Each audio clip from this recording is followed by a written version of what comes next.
우리가 살아가는 환경에서 산업 환경이나 또한 많은 경제적인 부분이나 그 정치적인 부분에서 한 가지 법칙이 있습니다. 그 법칙은 하인리 법칙이라는 것인데, 이 하인리 법칙은 이 법칙을 발견한 사람의 이름을 따서 그 법칙을 정하였습니다. 그림을 보시면 하인리 법칙의 공식을 아주 간단하게 피라미드형으로 설명을 하고 있습니다.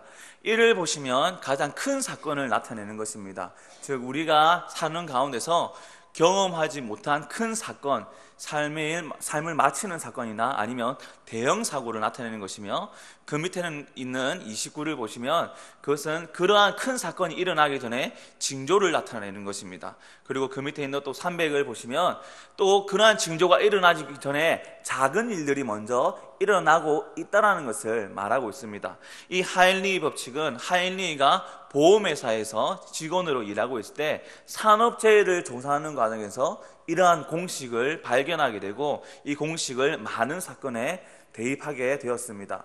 이 사건은 오늘날에도 우리에게 유용하게 쓰이고 있습니다. 우리가 2014년에 마음 아픈 일을 겪게 되었습니다. 바로 세월호 사건입니다. 세월호 사건도 갑자기 일어난 사건 사고로 보여지지만은, 이 세월호 사건이 일어나기 전에 이 세월호 유람선이 바로 많은 지적을 받았습니다. 그 지적을 받았지만은 불법 개조와 또한 많은 지적을 받았는데도 불구하고 이 일을 이행하지 않고 고치지 아니하고, 정부도 역시 이것을 강제적으로 고치지 않고 불법과 비리에 눈을 감아 주었던 것이 있습니다. 그러한 작은 일들과 큰 일들이 모여서 세월호라는 큰 사건을 맞이하게 되었다는 것입니다. 이것은 우리 삶 가운데서 하나의 사건으로 나타난 것이 아닙니다. 우리가 기억을 하고 있는 분들도 있을 것이고 기억을 못하는 분들도 있겠지만은 아마 모든 분들이 기억하고 있을 것입니다. 1995년 삼풍백화점 사건을 우리는 또 잊지 않고 있습니다.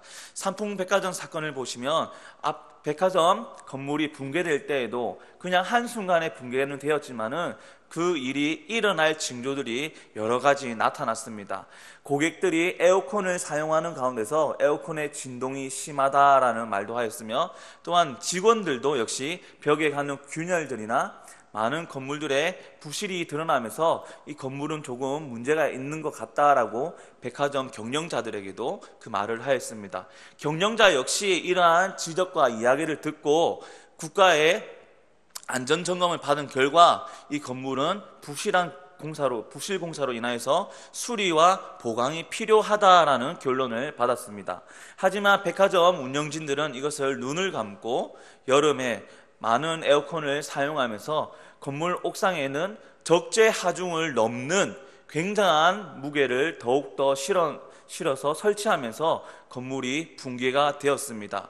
즉, 하인리 법칙을 이러한 사건에 대입해서 보면 작은 일들이 일어났습니다. 고객들의 불만과 불평이 일어났고, 그 고객들의 불평과 불만뿐만 아니라 그 내부 직원들도 벽에 가는 균열이나 사건 사고들을 바라보고 고쳐야 된다는 것을 요구하였습니다. 그러나 지휘부층에서는 그것을 받아들이지 아니하고 눈을 감고 있는 상황에 1번이라는 큰 사건, 삼풍백화점이 붕괴되는 사건을 맞이하게 되었습니다.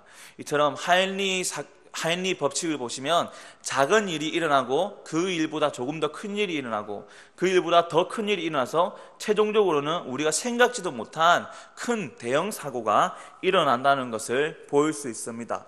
이것은 우리가 살아가는 가운데 사고만, 재해만 있는 것이 아니라 경제나 정치적인 분야도 있습니다. 1997년 우리가 경제적인 붕괴를 맞이하게 되었습니다. 무엇인가요? 바로 IMF입니다. 국제금융기금으로부터 우리는 대출을 받고 국가의 체납 의무를 계속 이행하게 되었습니다. 물론 그전에도 우리나라가 빚이 없었던 것은 아닙니다. 그러나 국고의 상황이 즉 우리가 보유하고 있는 외화가 우리가 생각할 수 있는 것보다 더욱더 부족하고 많이 없을 때에 경제학자들은 말을 했습니다. 우리나라 외화 국고가 많이 비어 있습니다. 이것을 어떻게 해서든 우리가 보충하고 충당을 해야 우리나라 경제가 기반이 튼튼할 수 있습니다라고 많은 경제연구소에서 보고를 올렸지만은, 미국에서 유학 왔던 우리 경제에 많은 그 장관들이 이것을 받아들이지 않았습니다. 묵인하고 묵살하여서 결국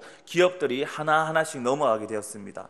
즉 기업들이 하나하나씩 넘어가는 가운데서 우리나라는 결국 더 큰 상황을 맞이하게 되었습니다. 바로 그것이 IMF 국제금융을 지원받게 된 것입니다.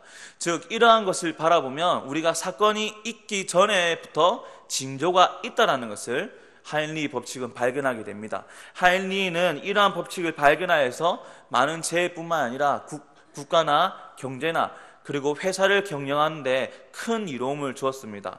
그래서 산업이나 경제나 기업을 경영하는 사람들은 하인리 법칙을 기본으로서 수학하고 이끌어 나가고 있습니다.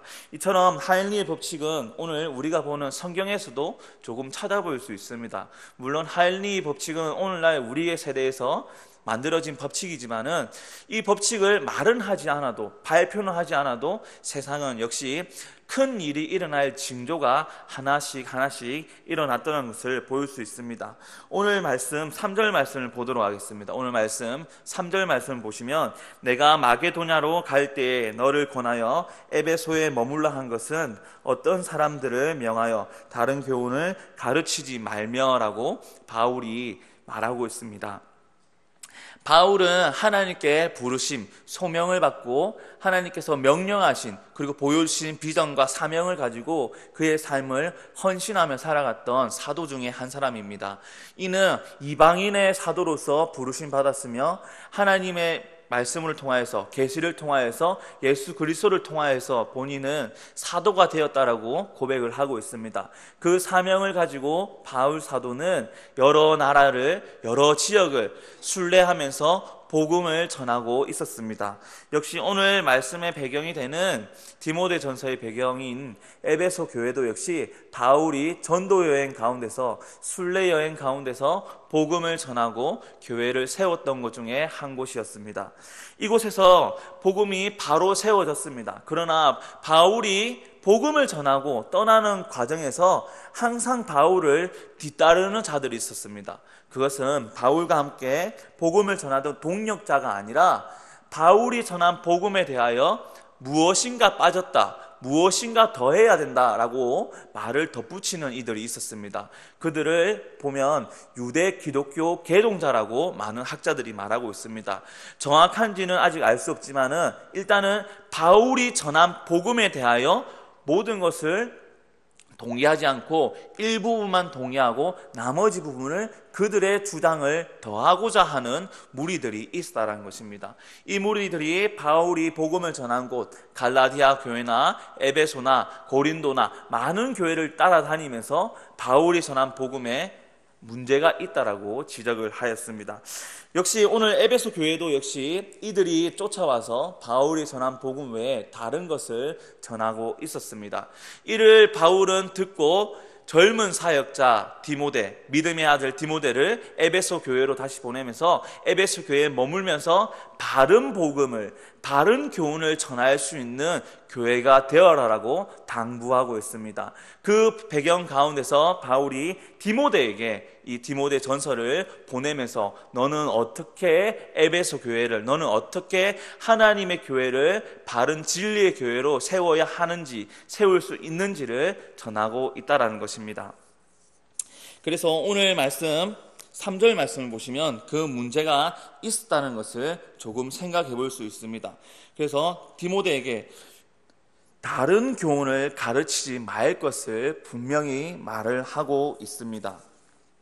4절 말씀을 보도록 하겠습니다. 4절 말씀을 보시면 신하와 끝없는 족보에 몰두하지 말게 하려 함이라. 이런 것은 믿음 안에 있는 하나님의 경륜을 이름보다 도리어 변론을 내는 것이다 라고 말을 하고 있습니다. 에베소 교회의 문제가 이제 드러나고 있습니다. 어떠한 문제가 생겼냐 하면 바로 첫 번째 문제는 신화라는 것입니다. 신화. 눈에 보이는 것뿐만 아니라 기적과 이사를 바라보고 기적과 이사를 기다리며 신앙생활을 하고 있다는 것입니다. 구약 성경을 보시면 우리는 모세와 그리고 엘리야나 엘리사, 그리고 사무엘 등 많은 선지자들이 하나님의 능력을 눈앞에서 나타내 보이고 기적과 이사를 나타내었다는 것을 볼 수 있습니다. 물론 하나님의 능력으로서 이러한 일을 사람이 행할 수 있게 합니다. 하나님께 기름 부음 받은 자들이 이러한 능력을 행하기도 하였다는 것입니다. 하지만 이러한 것을 행해야만 하나님이 일하시고 하나님이 함께 하신다는 것은 아니었습니다. 그런데 문제점은 뒤에 따라오는 자들이, 즉 유대주의를 가지고 있던 사람들이 이러한 것을 항상 가지고 다녔습니다. 하나님의 능력을 행하는 메시아가 와야 참된 메시아고, 그 메시아가 우리가 힘든 환경, 이 상황을 이겨낼 수 있는 기적과 능력을 나타낼 것이다 라는 신화들이 많이들 생겨났습니다.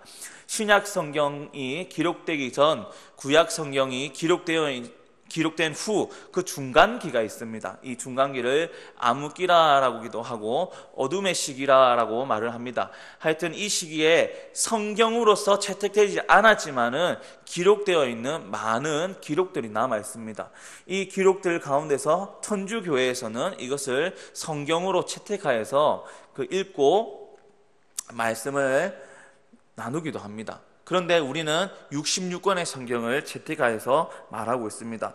우리가 다른 부분, 즉 천주교와 우리가 다른 부분이 바로 이 중간 시기에 기록된 문서들이 많은데, 이 문서들을 살펴보면 허무맹랑한 부분도 있을 뿐더러 또한 우리가 앞에서 나누었던 선지자들이 행했던 기적과 이사보다 더욱더 신비하고 이상한 능력을 행하는 부분도 기록되어 있습니다. 이처럼 많은 유대주의자들은 하나님의 종을 기다릴 때 능력을 바라보면서 신화와 같이 큰 메시아가 우리에게 올 것이라는 것을 전하고 있었습니다. 이러한 사실들이, 이러한 이야기들이 에베소 교회에 퍼지기 시작했습니다. 그리고 두 번째 문제가 어떠한 문제냐면, 먼저 이러한 문제에 대해서 바울은 어떻게 대처하고 어떻게 신앙생활을 해야 되는지 로마서에서도 말하고 있습니다. 로마서 10장 17절 말씀을 보시면, 그러므로 믿음은 들음에서 나며 들음은 그리스도의 말씀으로 말미암느니라 라고 말하고 있습니다. 기적과 이사를 바라보아야 믿음이 생기는 것이 아니라, 몸으로 체험을 해야 믿음이 생기는 것이 아니라, 우리는 하나님의 계시, 하나님의 말씀을 들음으로써 우리는 믿음을 생길 수 있다, 믿음이 있다는 것을 깨닫게 된다라고 바울은 말하고 있습니다. 이러한 사실 가운데서 바울은 디모데에게 말씀을 바로 전하는 것이 중요하다라고 말하고 있습니다. 두 번째 문제가 무엇인지 조금 살펴보도록 하겠습니다. 두 번째 문제는 유대인의 잘못된 성경 이해에서 비롯된 부분이기도 합니다. 바로 족보 문제입니다. 이 족보 문제를 바라볼 때 아브라함의 자손이 누구인가에 대한 논쟁인데, 아브라함의 자손, 우리는 자손이라고 말할 때 혈통적으로 우리 혈육을 생각을 많이 합니다. 우리나라도 조선시대를 보시면 족보가 많이들 있습니다. 이 족보를 통해서 아들을 낳기를 원했고, 또한 아들 가운데 장남을 통해서 우리 집 가문을 이어나가야 된다라는 유교 사상이 많이 있었습니다. 하지만 오늘날에는 그러한 유교 사상이나 족보나 가문보다는 하나 둘 낳고 잘 가르쳐서 우리 가정의 행복한 유업을 이어가자라는 것이 많이 나타졌습니다. 이 유대주의를 가졌던 사람들도 역시 족보에 굉장히 민감했습니다. 그들도 역시 가문에, 그리고 가장에, 그리고 장자의 고난을 굉장히 중요시했던 사람들입니다.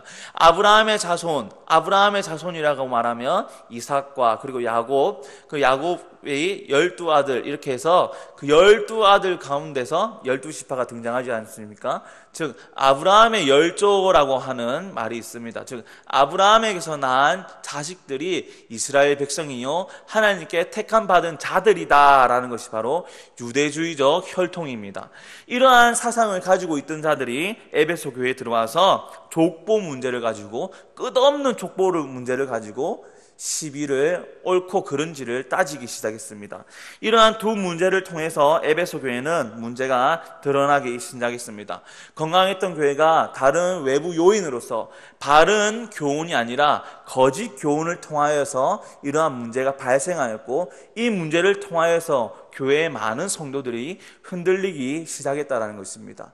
즉, 작은 문제 하나하나가 시작되고 그것보다 큰 문제가 일어나고, 큰 문제가 일어났을 때 그것을 바로잡지 못했을 때 더욱더 큰 사건과 사고가 교회 안에도 일어난다는 것을 초대교회 상황으로 보일 수 있다는 것입니다. 오늘날도 역시 마찬가지입니다. 한리 법칙은 세상에서만 통하는 것이 아니라 교회 안에서도 바른 복음이, 참된 복음이 전파되지 않을 때, 바른 교훈이 교회에서 가르쳐지지 않을 때 작은 문제들이 유입되고 그 문제들을 수습할 수 없게 되고, 그로 인하여서 큰 문제가 일어난다는 것입니다. 큰 문제는 무엇일까요? 바로 믿음의 뿌리가 흔들릴 수 있다는 것이 바로 교회의 큰 문제라는 것입니다. 바울은 에베소 교회에 이러한 큰 문제를 염려하고 디모데를 보내어서 바로 참된 교훈, 바른 교훈을 가르치는 자로 세움을 받게 합니다. 즉, 디모데를 에베소 교회의 사역자로 세운다는 것이죠. 그래서 바울은 이러한 문제를 해결하고자 합니다. 또한 우리가 아브라함의 자손을 생각할 때 말씀을 가지고 누가 아브라함의 자손인지를 바울은 분명히 말을 하고 있습니다. 출애굽기 말씀입니다. 출애굽기 12장 38절 말씀을 보시면 어떠한 내용이 있냐 하면, 수많은 잡족과 양과 소와 심이 많은 가축이 그들과 함께 하였으며 라고 기록되어 있습니다. 이것은 무엇을 말하냐면, 출애굽할 당시에 이스라엘 백성만 나온 것이 아니라 수많은 잡족과 가축들이 함께 나왔다는 것입니다. 그리고 이들도 아브라함의 자손으로 부르심을 받았다는 것입니다. 그러면 혈통적으로 태어나야만 아브라함의 자손이 아니라는 것을 생각할 수 있습니다. 이에 바울은 어떻게 말씀을 하냐면, 갈라디아서 3장 14절 말씀에 등장하고 있습니다. 갈라디아서 3장 14절 말씀을 보시면, 이는 그리스도 예수 안에서 아브라함의 복이 이방인에게 미치게 하고 또 우리로 하여금 믿음으로 말미암아 성령의 약속을 받게 하려 함이라. 갈라디아서 3장 29절 말씀에도 덧붙이고 있습니다. 너희가 그리스도의 것이며 곧 아브라함의 자손이요 약속대로 유업을 이을 자니라 라고 말씀이 기록되어 있습니다. 이것을 보면 출애굽할 당시 혈통 외에 많은 잡족들도 함께 나왔습니다. 그런데 이들이 하나님의 자녀일까요? 아닐까요? 라는 문제에 대해서 바울이 정의를 내리고 있다는 것입니다. 하나님의 자녀가, 어떠한 자가 하나님의 자녀인가 하면 혈통적으로 난 자들이 아니라 그가 그리스도의 것이라면 아브라함의 자손이 된다는 것입니다. 그리스도의 것이라는 것은 무엇이냐? 바로 믿음을 고백한 자, 믿음이 있는 자라면 하나님의 자손이라는 것을 말하고 있다는 것입니다. 구약 성경에서도 이 잡족들이 모든 사람이 아브라함의 자손에 된 것이 아닙니다. 그 잡족들도 함께 나온 사람들 가운데 믿음으로 고백하고 아브라함과 같이 말씀 가운데서, 이끄심 가운데서, 하나님 인도하는 가운데서 거룩함을 두고 맹세하여서 살았던 사람이 아브라함의 자손이 되었다는 것을 볼 수 있습니다. 바울은 이와 동일하게 신약 성경에서 신약 시대의 초대교회에 믿음으로 고백한 자들이 하나님의 자손들이다, 하나님의 자녀다라는 것을 말하고 있다는 것입니다. 즉, 아브라함의 자손이 되는 것은 믿음 안에서 거하는 자가 아브라함의 자손이고 약속대로 유업을 이을 자다라는 것을 정의를 분명하게 내리고 있다는 것입니다. 이러한 것이 바로 오늘날 우리에게도 동일하게 이어지고 있습니다. 하나님은 혈통적으로 이스라엘 백성들, 아브라함의 자손을 부른 것이 아니라 하나님의 자녀로 택함 받는 자는 바로 우리 믿음, 하나님이 택한 자는 그 믿음으로 말미암아 살아가고 믿음으로써 그리스도인의 삶을 사는 자가 바로 아브라함의 자손이라는 것을 우리는 잘 알고 깨닫고 신앙생활을 하고 있다는 것입니다. 에베소 교회는 족보 문제와 신화 문제를 이러한 방법으로 바울은 디모데에게 전하고 가르치고 있습니다. 이것은 오늘날 우리에게도 동일하게 참된 진리로서 기록되고 있습니다. 바울이 서신을 기록할 때 자신이 기록한 서신이 성경 정경으로 채택될 것을 알고 기록하였을까요? 아니면 모르고 기록하였을까요?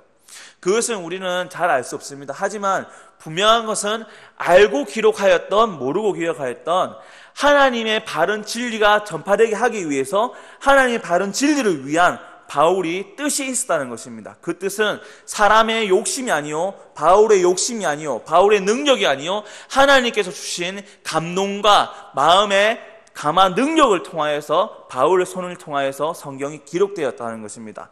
바울이 이 당시 복음을 전할 당시 성경은 신약 성경은 기록되지 않았습니다. 기록되고 있는 중이었습니다. 그런데 구약 성경을 통하여서 바울은 이러한 믿음을 발견하였고 깨닫게 되었고 하나님이 주신 그 믿음을 통하여서 많은 사람들에게, 많은 교회에게 진리를 가르치고자 하였다는 것입니다. 5절 말씀을 보도록 하겠습니다. 5절 말씀에 이 교훈의 목적은 청결한 마음과 선한 양심과 거짓이 없는 믿음에서 나오는 사랑이거늘이라고 바울은 말하고 있습니다. 이 교훈은 무엇일까요? 신약 성경, 우리에게 주어진 66권 성경을 말하는 것이 아니라 구약 성경을 말하고 있습니다. 당시에 성경은 구약 성경만 있었습니다. 이 구약 성경이 주는 교훈과 목적은 무엇이냐? 바로 청결한 마음과 선한 양심과 거짓이 없는 믿음에서 나오는 사랑을 깨닫고 실천하게 하고자 함이라는 것을 바울이 전하고 있다는 것입니다. 즉 바울이 구약 성경을 통하여서 예수 그리스도를 통하여서 깨닫고 그리스도인으로 사는 것이 무엇인가 라고 말하는 것이 바로 디모데후서 1장 5절을 말하고 있습니다. 에베소 교회에 들어온 유대주의적 문제는 바로 하나님의 경륜에 도움이 되는 것은 아니었습니다. 분명 믿음이 있는 자들을 걸려 넘어지게 하는 불안 요소이고 문제였습니다. 하지만 바울은 이것을 통하여서 오히려 더욱더 에베소 교회에게 바른 진리를, 그리고 젊은 사역자 디모데에게 이러한 문제를 이겨내며 어떻게 참된 진리를 전하는 자가 어떠한 마음을 품어야 되는지를 전하고 있다는 것입니다. 5절 말씀을 통하여서 바울은 청결한 마음과 선한 양심과 거짓이 없는 믿음에서 교회를 섬기는 자가 되어야 한다는 것을 다시 한 번 더 강조하고 말하고 있다는 것입니다. 단순히 이거는 모든 성도에게도 해당되지만은 교회를 섬기는 자들에게도 해당되며, 믿는 자라면 이 말씀을 항상 묵상하면서 항상 살아가기를 노력해야 한다는 것입니다. 바울은 그래서 에베소 교회와 그리고 디모데에게 이 말씀을 전하고 있습니다. 디모데후서 3장 16절과 17절 말씀을 보시면, 우리 주일 오후에도 이 말씀을 나누었지만은 성경이 어떠한 것인지를 바울은 말하고 있습니다. 모든 성경은 하나님의 감동으로 된 것으로 교훈과 책망과 바르게 함과 의로 교육하기에 유익하니 이는 하나님의 사람으로 온전하게 하며 모든 선한 일을 행할 능력을 갖추게 하려 함이라라고 말하고 있습니다. 당시에는 구약 성경만 있다라고 말씀드렸습니다. 신약 성경이 다 기록되지 않은 상황에서 바울은 구약 성경을 통하여서도 우리가 이러한 것을 깨달을 수 있다라고 말하고 있습니다. 그렇다면 유대주의자들, 유대인들도 구약 성경을 그들의 경전으로 섬기는데 그들도 이러한 것을 알아야 한다는 것을 바울은 말하고 있다는 것이죠. 바울이 대단해서 깨달은 것이 아닙니다. 바울이 하나님께 말씀을 듣고 계시를 받고 다시 한 번 더 구약 성경을 연구하고 깨달았을 때, 하나님이 우리에게 주시는 바른 교훈이 이것이구나라는 것을 깨달았다는 것입니다. 우리는 오늘날 바울이 가졌던 성경보다 더욱더 많은 성경을 가지고 있습니다. 우리는 66권의 정경을 가지고 있습니다. 이 66권의 정경을 보면 더욱더 자세하게 바울이 오늘 본문에서 말하는 것처럼 에베소 교회에 말하는 것이 우리에게도 오늘날 적용되고, 그리고 에베소 교회뿐만 아니라 고린도나 갈라디아서에서 기록된 것처럼 신약 성경 모든 말씀도 우리에게 바른 교훈으로 큰 의미를 주고 있다는 것입니다. 구약 성경만 이러한 교훈으로서 삶을 어떻게 살아야 되는지 지침하는 것이 아니라 신약과 구약 모두가 우리에게 하나님의 선한 일을 행할 능력을 갖추게 하는 책이라는 것을 바울은 말하고 있습니다. 오늘날 우리는 성경을 이렇게 쉽게 적용도 할 수 있다는 것입니다. 바울은 말합니다. 성경과 율법이 주는 바른 교훈은 청결한 마음과 선한 양심과 거짓이 없는 믿음에서 나오는 사랑을 깨닫고 살아가는 것이라고 말하고 있습니다. 그런데 디모데전서 1장 6절 말씀을 보시면 사람들이 이에서 벗어나 헛된 말에 빠졌다라고 말합니다. 에베소 교회들이 두 가지 문제를 통하여서 바로 큰 문제가 일어나게 되었다는 것을 1장 6절에 말하고 있습니다. 1장 6절 말씀을 보시면 벗어나다라는 단어가 있는데 이 벗어나다라는 단어가 헬라어로서 아스토케 산테스라는 단어입니다. 이 단어의 뜻은 관역에서 벗어나다라는 뜻을 가지고 있습니다. 어원이 관역에서 벗어나다는 뜻인데 우리는 하나님께서 사람을 지으실 때 어떠한 목적으로 하나님이 사람을 지으셨습니까? 이것도 역시 주일 오후에 또 목사님께서 김동식 목사님께서 말씀하셨습니다.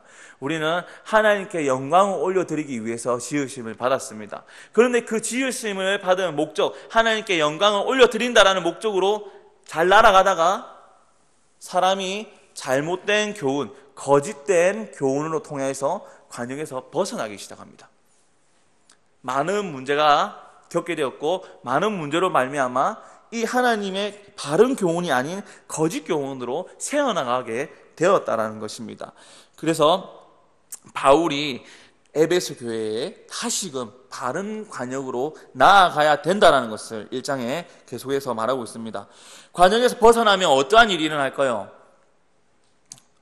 하인리 법칙처럼 큰 문제가 일어나게 됩니다. 우리가 잘 아는 프리드리히 실러가 만든 저서 빌헬름 텔이라는 소설이 있습니다.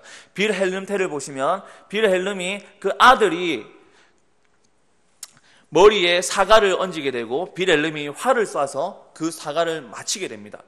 그런데 사과를 머리에 얹은 아들의 입장을 고려해 생각해 보시면 얼마나 두렵습니까? 아무리 우리 아빠가 활을 잘 쓰고 백발백중의 명사수다 한들 혹시나 그래도 내가 아들인데 나를 바라보고 타겟을 잡으면 얼마나 떨릴까라는 불안감이 생기지 않겠습니까?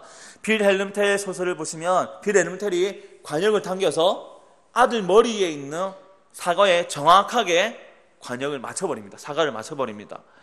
그처럼 관역에 대해서 바르게 날아간 화살은 좋은 결과를 냅니다. 그러나 만약 혹시나 빌헬름 텔이 실수를 하여서 아들에게 그 화살이 날아갔으면 어떠한 일이 났을까요? 아들의 목숨을 잃어버리는 큰 사고가 일어나게 됩니다.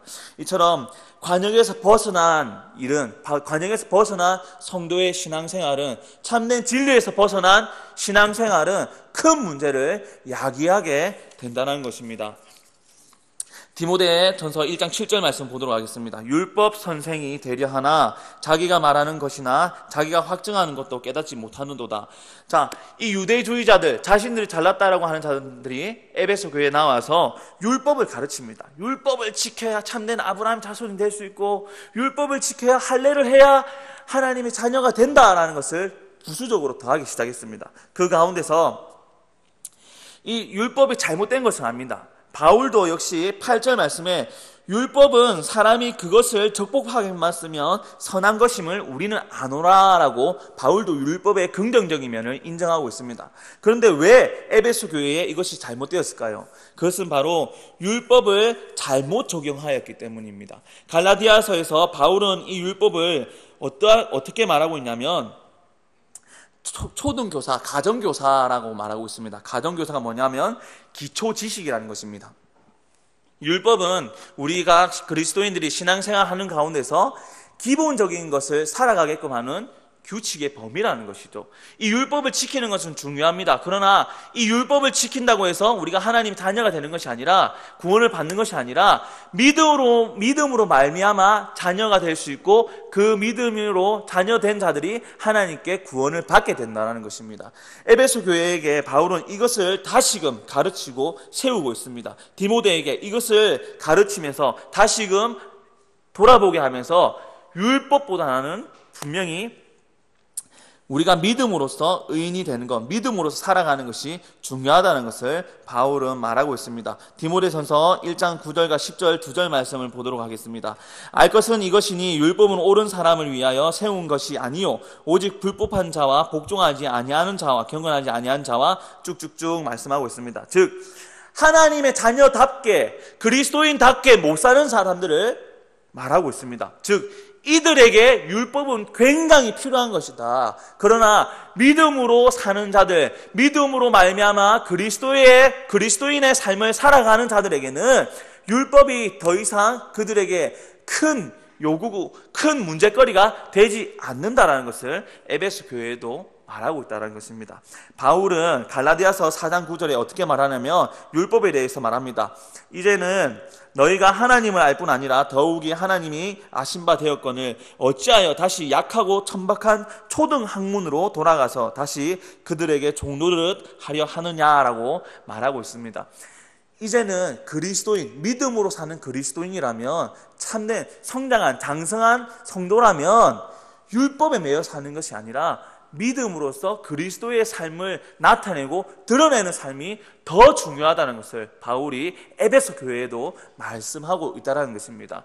바울을 쭉쭉쭉 쫓아다니는 유대주의자들은 이러한 문제를 가지고 항상 장애물을 만들었습니다. 갈라디아 교회 역시 그랬고 다른 교회도 역시 그랬습니다. 그래서 바울은 갈라디아서 1장에도 말하였지만은 내가 전한 복음 외에 다른 것을 더하거나 뺀다라면 천사일지라도 저주를 받을 것이다 라고 말합니다. 바른 교훈은 이것입니다. 믿음으로 사는 자가 그리고 믿음으로 고백하고 그 믿음으로 그리스도인의 삶을 드러내는 자가 하나님의 자녀며 그것 외에는 우리에게 더 이상 전해질 게 없다는 것입니다. 즉 바른 복음을 믿고 그 믿음으로 삶을 살아가는 자에게 문제될 것은 없다는 것입니다. 율법을 지키지 못할지라도 우리는 하나님께서 그 율법으로 통하여서 구원하고 너는 몇 점짜리야 평가하지 않는다는 것입니다. 믿음으로 하나님이 택하고 부르신 자들은 항상 책임지시고 인도하신다는 것입니다. 바울은 이것을 모든 교회에 전하고 있습니다.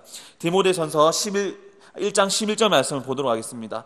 이 교훈은 내게 맡기신 바 복되신 하나님의 영광의 복음을 따름이니라. 바울은 디모데에게 그리고 에베소 교회에게 믿음으로 사는 자가 되어야 한다는 것을 다시 한 번 더 말하고 있습니다. 믿음으로 사는 자는 니고데모가 물어본 것처럼 다시 엄마 뱃속에 들어가야 됩니까? 라는 질문이 아니라 성령으로 거듭난 사람을 말하고 있습니다. 성령으로 거듭나서 그리스도의 사랑을 실천하고 드러내고 그렇게 살아가는 성도가 바로 하나님의 자손이요 아브라함의 복된 자손이라는 것을 말하고 있다는 것입니다. 이제 에베소 교회는 두 가지 문제를 해결하게 되었습니다. 신화와 율법을 따르는 것이 아니라 그리고 아브라함의 혈통적 가문을 가져야만 구원을 받는 것이 아니라 하나님을 믿고 그 예수 그리스도를 주로 영접하고 그 믿음으로 말미암아 그리스도인의 성도의 삶을 살아가는 자가 참된 성도이며 그들이 모인 것이 참된 교회라는 것을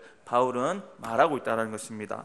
오늘날 우리 남부교회 성도들도 이러한 것을 잊지 않고 살아가기를 원합니다. 물론 마음 가운데 분명 바른 본질이 세워져 있습니다. 그러나 이 바른 본질이 외부의 거짓된 교훈, 잘못된 교훈으로 말미암아 문제가 의심이, 의문이 생기고 문제가 일어날 때 우리는 그 문제를 파악하고 빨리 수정해야 됩니다. 어디로? 다시 사과를 향해서 하나님이 말씀하신 바른 본질을 향해서 나아가야 한다는 것입니다. 성경은 말하고 있습니다. 성경 66권은 하나님이 바른 교훈으로서 어떻게 살아가야 할지를 분명히 말하고 있다는 것입니다. 이것을 잊지 않고 항상 나의 삶의 중심에 말씀을 두고 살아가는 성도 되기를 소원합니다. 기도드리겠습니다. 하나님 아버지